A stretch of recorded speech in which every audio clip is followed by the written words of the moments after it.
Greetings, brothers and sisters of the Brotherhood. I am Rada Hagedon, but you shall call me Connor. My fellow assassins, we have many tools at our disposal, but our most fearsome weapon is the Hidden Blade. Every Templar will one day feel the cold assassin steel will pierce their bodies. But yes, today we are to discuss such a hidden blade made in the image of one wielded by my grandfather, my great grandfather, Ezio Auditore de Firenze, this Neca hidden blade. I tell you this now, brothers and sisters of the Order, I do not like this copy of a weapon, and I shall let Brother Danny explain why. Yes, that Connor guy, he's just a little bit boring, isn't he? I heard that.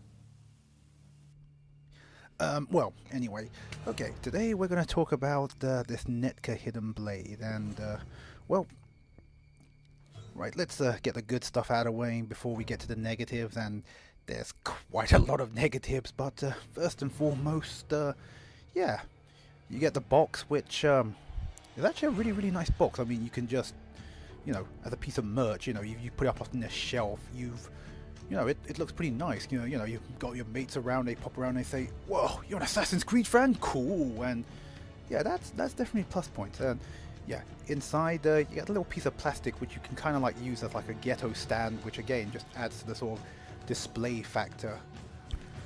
Okay, and this is like a close-up of the bracer, and it's alright actually. It's I wouldn't say it's absolutely the best, for what you're paying. You're getting a really nice enough approximation of Ezio's bracer. It's not that useful, of course, if you're not doing Ezio, though I've seen a lot of Altairs use this bracer regardless, because but other than that, it's pretty nice. Nice little back view, and you've got a nice little adjustable strap, mind you. It's again, it kind of looks the part.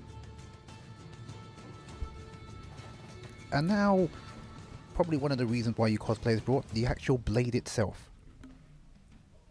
Okay, and here's a shot of the back, and yeah, you can see there's a locking mechanism, and that's the button that activates the blade, which I'm gonna demonstrate, but I'm not gonna fully demonstrate it for reasons I'm gonna explain later. But yeah, the blade retracts out like that. Well,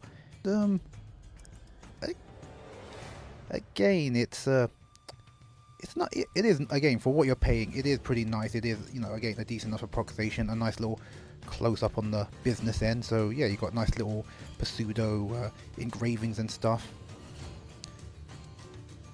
Overall, it's the build quality is wow. We'll get onto that in the negative points.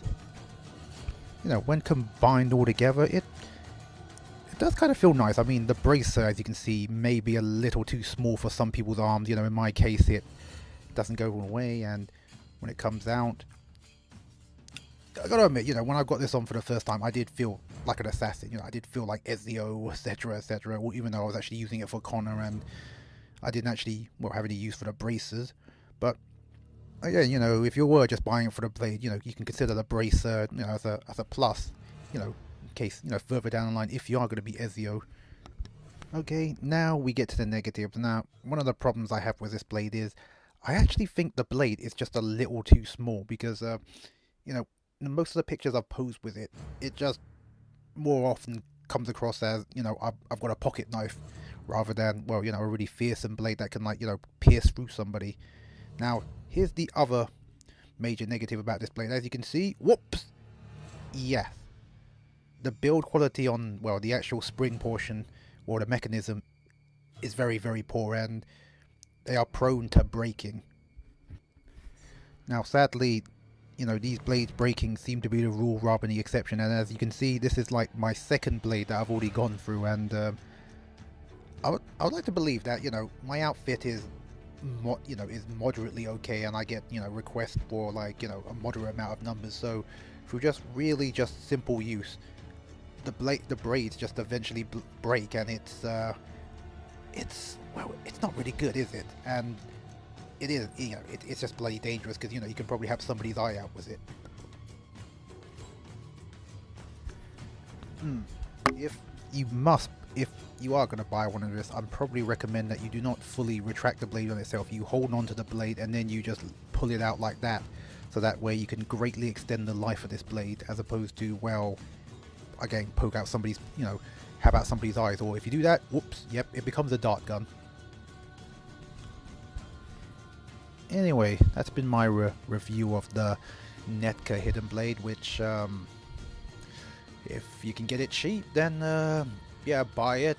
But again, be very, very, very careful with it, because again, this is definitely not a cosplay prop. It's a collector's item that you're going to put on your desk, and your shelf and whatever, and yeah, it'll look cool. You can have the very, very, very occasional play around, but it will eventually break. I mean, like I said, I had 2 blades, and they were just very moderately used. I brought the second blade to replace the fact that it pretty much broke after just one single event, and yet again, in the course of this review, it broke just as I was just simply pressing the button to test if it was still working. So, but this is a bit of a hazard more than, yeah, it's as somebody joked, this is probably a dart gun rather than a hidden blade. But anyway, I hope you enjoyed this review, and next time we're going to be reviewing the Anra blades, and got a couple of things to say about that.